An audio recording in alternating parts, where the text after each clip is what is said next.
A record 27 million ballots have already been cast in the US presidential election, with just over 2 weeks to go until polling day. Donald Trump and his rival Joe Biden, they're making final appeals to voters in key states.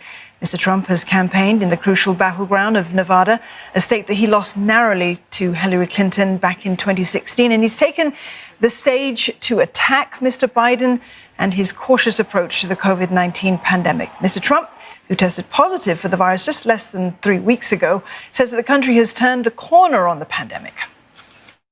The pandemic is rounding the turn. It's rounding, and we have the vaccines coming, and they go crazy, the fake news. But I will tell you, it's rounding the turn with or without. It's rounding the turn. You'll see that.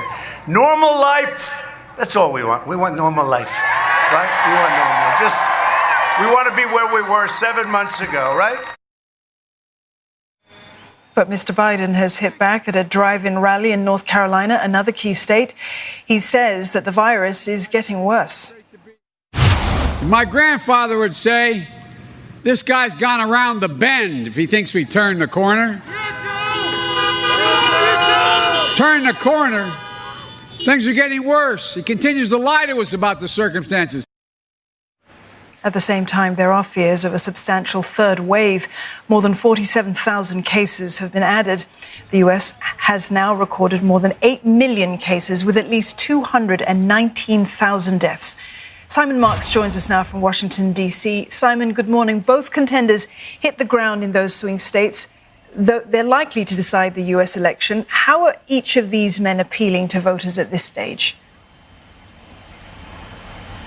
Yeah, they absolutely will decide this election. And indeed, it's a big morning here in the United States because in-person early voting has just started in the all-important swing state of Florida. Enormously long lines of people reported there this morning, even though the state's being pummeled by a bit of a tropical storm early today. What we're seeing is the traditional campaigning focused on the swing states by the two presidential candidates as we head into the final days of this campaign, with Joe Biden simply hammering away, as you heard in that message, the idea that Donald Trump is simply irresponsible, is not equipped to deal with the kind of crises that America is suddenly facing, and pointing to very clear data that public health officials are gathering that show that it's simply untrue to say that America is rounding the corner in terms of overcoming its experience with the COVID-19 pandemic. All the data is moving very dramatically in the wrong direction and suggesting that another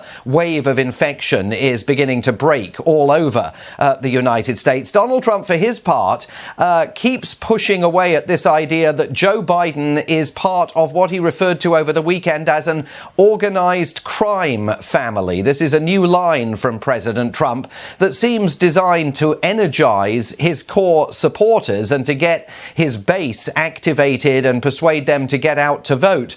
But it's very unclear how that strategy pulls floating voters into Donald Trump's corner from the center. And Republicans behind the scenes here in Washington and elsewhere are now very worried about the outcome of this election, not just in terms of the White House, but in terms of the House of Representatives and the Senate as well.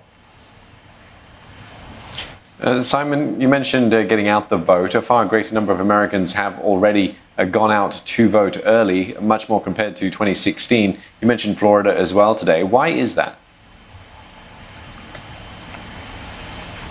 Well, the honest answer to that, Steve, is we don't know. I mean, there are several obvious possible factors. First of all, there could simply be anxiety about waiting until the last minute in the middle of a COVID-19 pandemic to show up at polling stations and cast votes. There may be a public health issue playing into the minds of voters.